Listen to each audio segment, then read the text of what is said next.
Well, as you can see, I'm back in Bromyard now, and I'm just planning my next escapade. And what happened in the meantime was I've nearly finished Sara of North Wales, and I haven't actually taken her out yet, but for some reason I feel it's time for another boat. And I went on eBay and I found a bigger boat, 26-foot Macwester, and I bid on it and I picked it up for 99p. And it's in Scotland, very nice sailing area. And so I'm planning to bring that down, and I have in the house here all the sails and bits and bobs and the AIS system that I'm working on for Sara. And so I have the idea to take the stuff up and have the sails as safety equipment, because you can, old sails on a sailing boat can let you down really. I know these are good sails that I've got, so I'll take them up there as spare sails just in case. And my idea is to bring the boat down. That's the project for next year and the year after possibly. And it will be nice to have Sara available to sail, so I don't have to just work on the boat. I can work on the boat and then I can go sailing as well. Hopefully, that's the way it works out. But we don't know until it all happens. And so I'm very excited to have a new project, or a continuation of the Sara project really, because the idea always was to have two boats, one to photograph and one for the other. So we don't know what's going to go on here, and I don't know how I'm going to keep two boats, but we'll find out. And this boat has what's probably a good motor. It's been re-motored in the 1980s probably with an MT 2020, it's a Volvo engine. The older Volvo engines, I wasn't very happy about those, but this one is probably,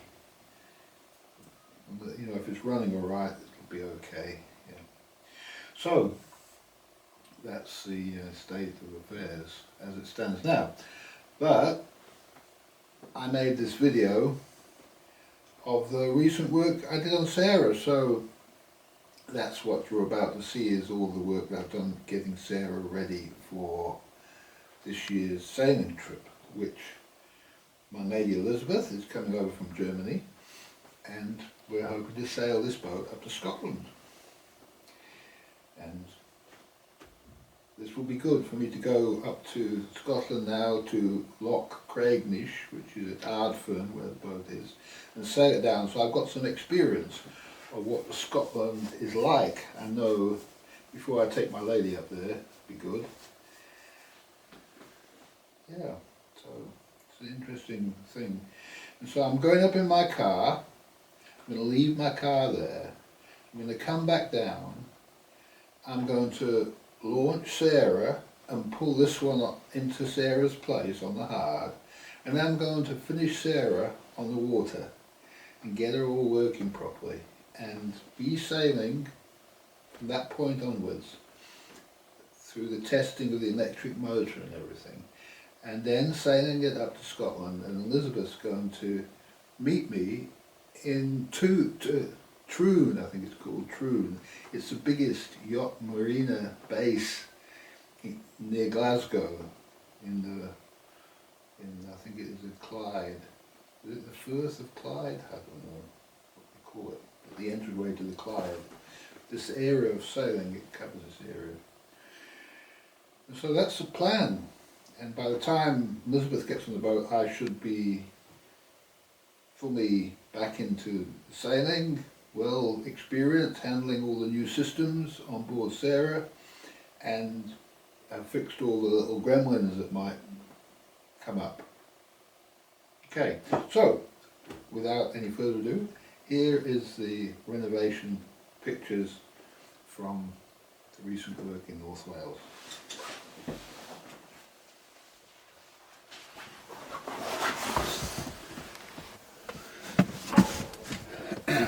Well, I'm back in Tinkerbelle and I'm sitting in the sunken lounge with my feet on the ground and it works well. And you can also lie like you could before, except it's easier to get in, and you can brace yourself very well in here. I'll give you a whip around, show you how the rest of it looks from the sunken lounge.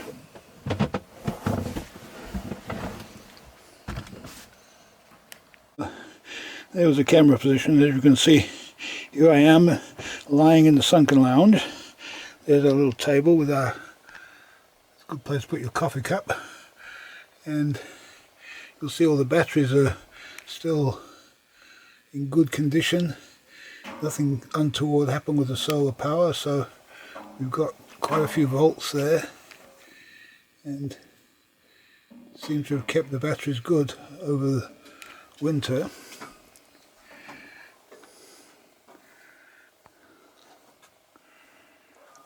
So I think it's time we made a cup of coffee.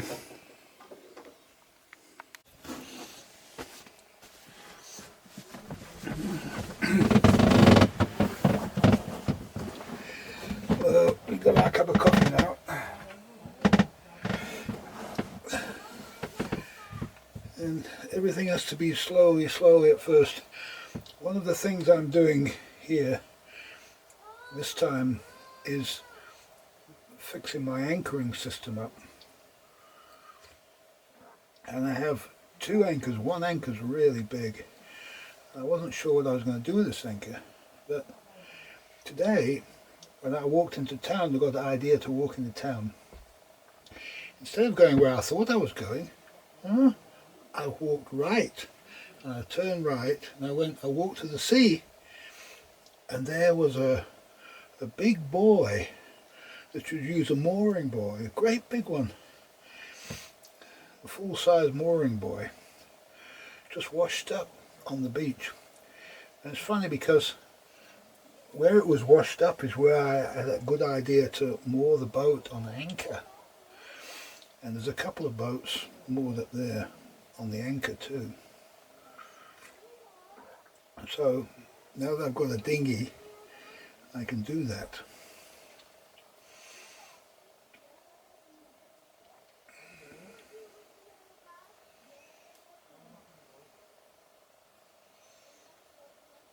So I had an idea to be able to tie this buoy on the end of the anchor line so that you can actually deploy a big anchor on the end of it, the biggest one, and leave it in position with the buoy there. If you're parked up for any length of time anywhere, so that you can leave so it's like a mooring, temporary mooring.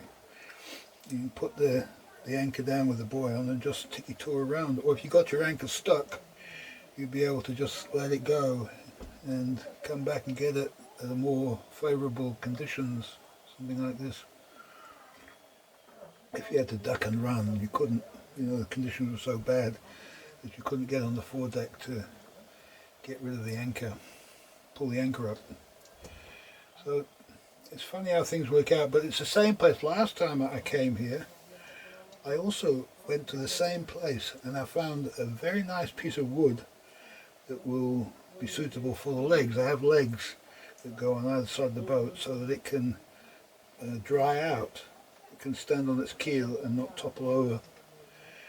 And so these legs, they have the main part of the legs. The difficult part is done, but there's wooden bits that stick out the bottom, that go down to the bottom. These are missing. So I need to make these. I've got one piece of wood. You never know, I might be able to cut it in half and get two pieces of wood out of it. It might be just what I need. All these little jobs to do. But I'm pacing myself because I don't want to put too much stuff inside here until it's organised. I need to get a feel for it. Now I'm in the sunken lounge and maybe other adjustments to be made, new places to put the little table, get myself a bit organised first so I know where everything is, what I'm doing with everything, and then I can start slowly to work on what needs to be done next. And it rained today, and so it was good to wash everything, clean everything outside with the rain. Yeah. And I did the paint. Another gentleman from a boat, neighbouring boat, was washing his boat down with a pressure hose, and I asked him if this pressure hose could take the flaking paint off, because there's paint on the outside of the boat that needs to fall off. It hasn't been put on properly. And he said, here you go, try it. So I took his hose and had a go at it, and it did come out, it did take some of it off, which was good. And so I got a feel for it, but I don't want one of these pressure hoses. They just get little pieces of paint all over you, all over everything. It goes on everything, all the boats around you. It's a terrible device, really. It's very messy and throws all the rubbish that it takes off everywhere. So I did have in mind to maybe get one of these things, but I'm not going to bother anymore. Some 240 grit sandpaper will do the job. Okay, oh well, there's a little bit of an update from Tinkerbelle, which is going to change its name eventually to Morgan Le Fay. We think, we don't know until we paint it on, but I have the idea that it will match the steering wheel.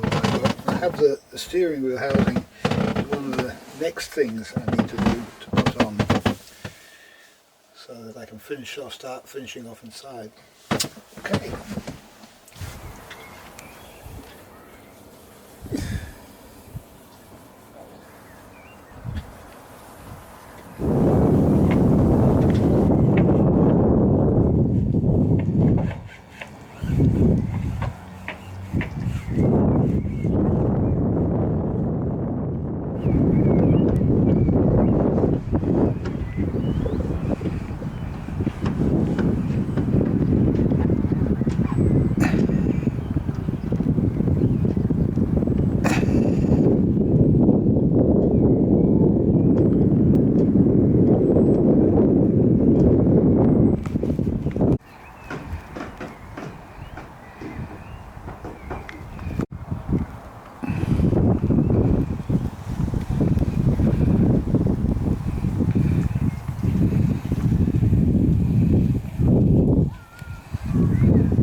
Well, I don't know if you can see me from there.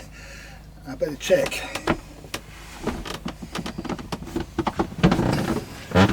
We'll try that. Oh, I'm sitting on the helm seat and it's so comfortable. My legs are at just the right angle. I just ate my fish and chips with my plate on my lap, and that worked out really well. The legs are just at the right position. It's a little bit low, but that's good too, because you know, if it's raining or something like that, you keep your head down you just poke your head out, you can see where you're going. It's good really. And the steering wheel is going to be right here.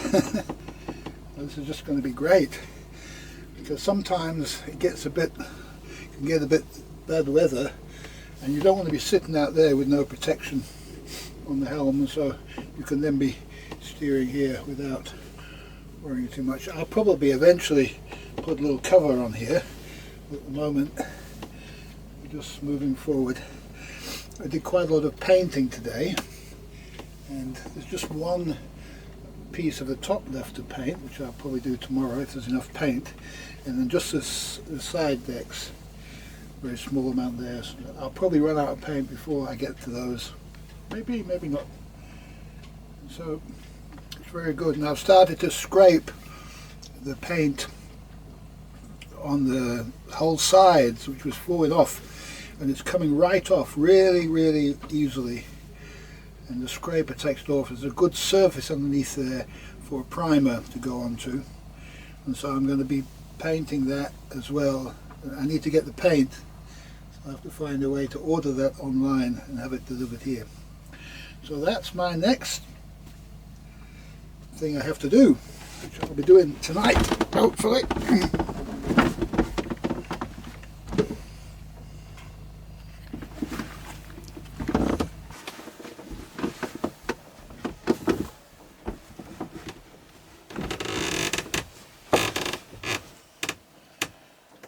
Well, there's a bit of a cold breeze coming in off the sea, and so I've got more tent cover in the back here because it's forecast to rain for the next 4 or 5 days. And what I'm doing is I'm doing the floor, and I've ripped off all the old woodwork, and I've given it 3 coats of varnish.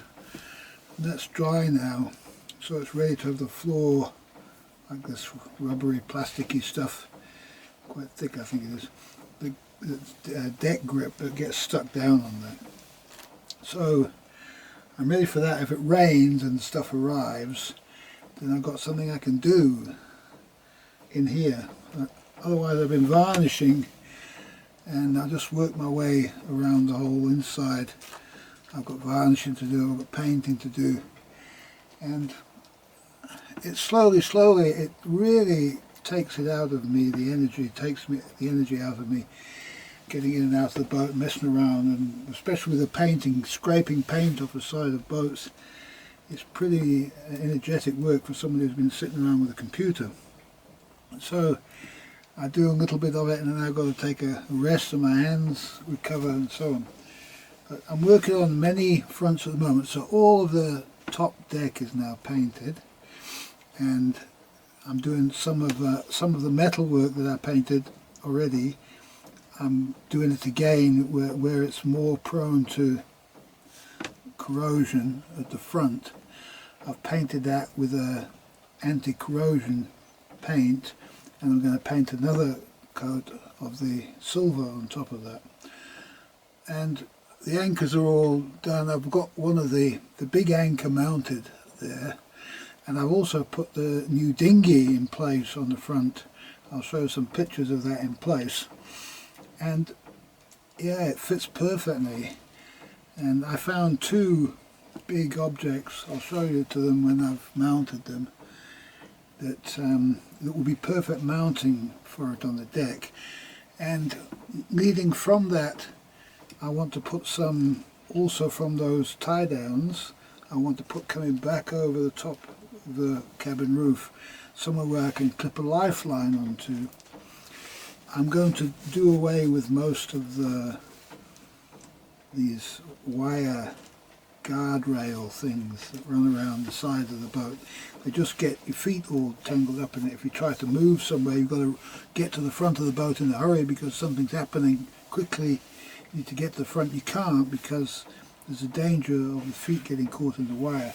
So I'm making a system where there is no place where the wire can catch the feet. And there's still a bit of wire at the front, so you're not completely exposed on the foredeck.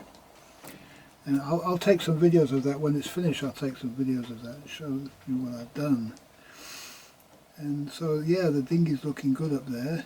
and I'm working on making sure the anchor fits and the winch, trying to get that in the correct place that works with everything that's already up there.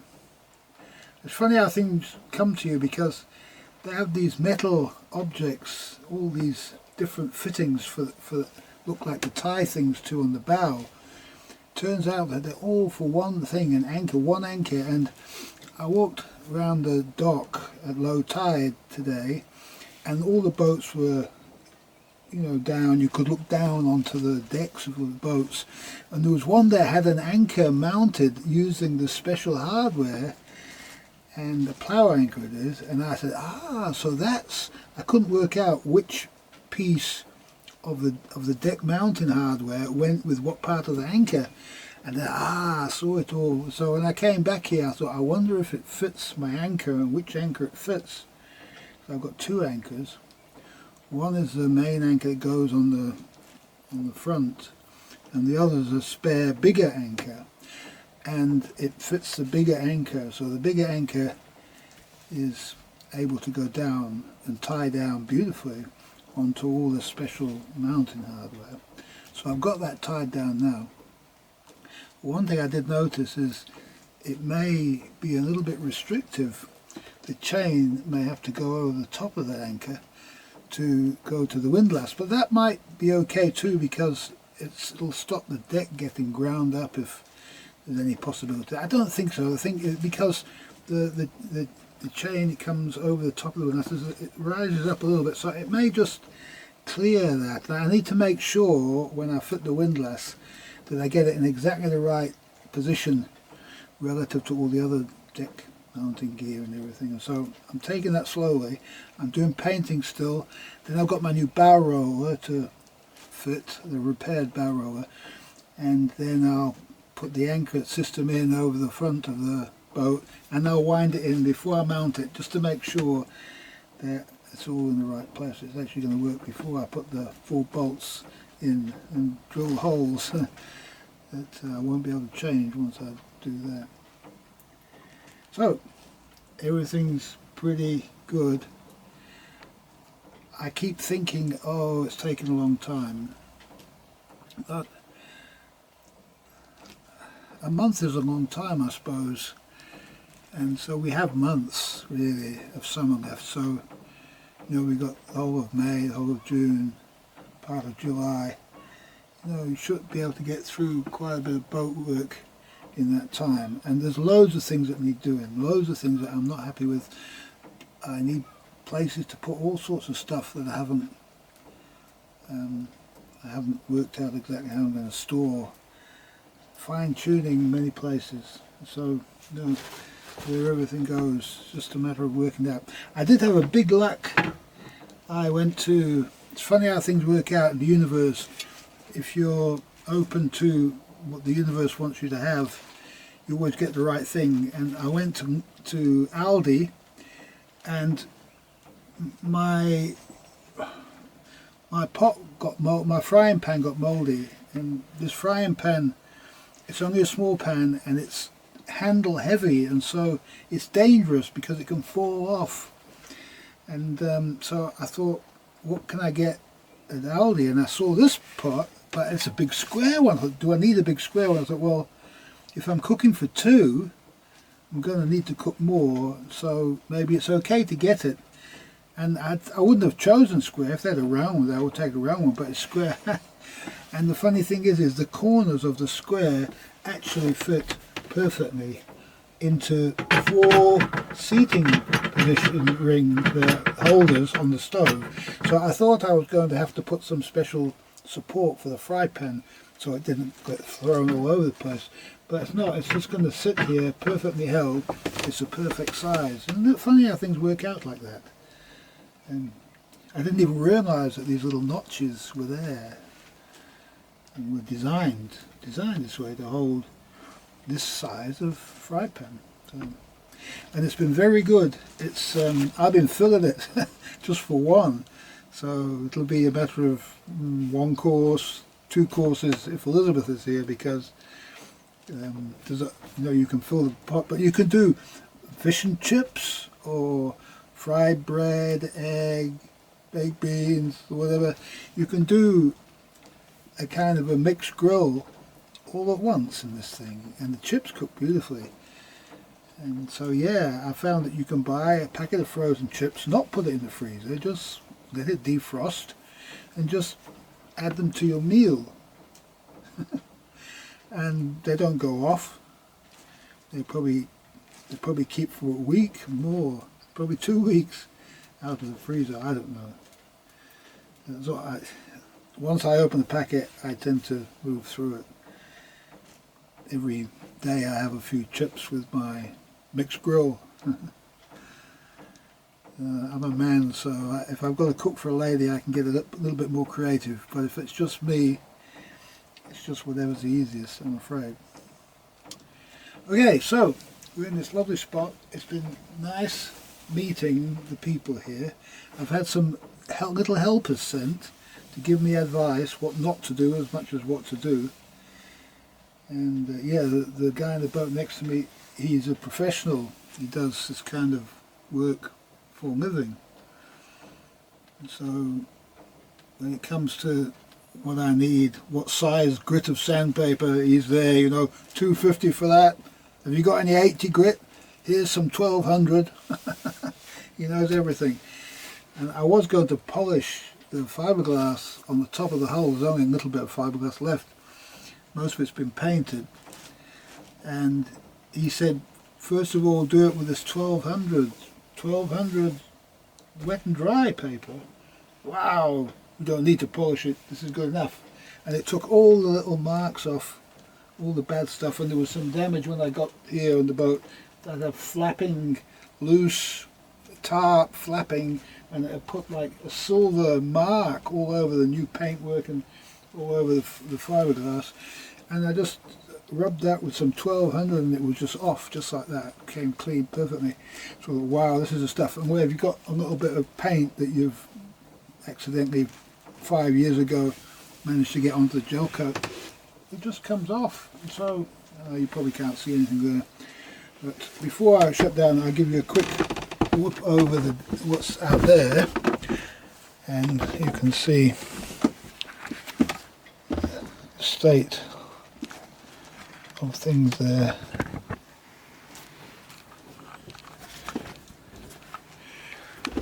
This thing here failed. The button doesn't work anymore, so don't buy those. Yeah, I don't know, it's pretty dark out here, but we can see that we have just ready for painting now, and quite white. I haven't done all of it, but I've done some of, cleaned up the white glass fibre a little bit. It's looking quite nice now. And I've still got to do the lower section around the bottom here, so, and the floor is ready to have its flooring put on. So we're all prepared for the rain that's supposed to come the next few days, because I want to keep this area dry now. And I varnished everything. Oh, we have the wheel. I have to see the wheel in place here. I'll show you that on another video. Okay.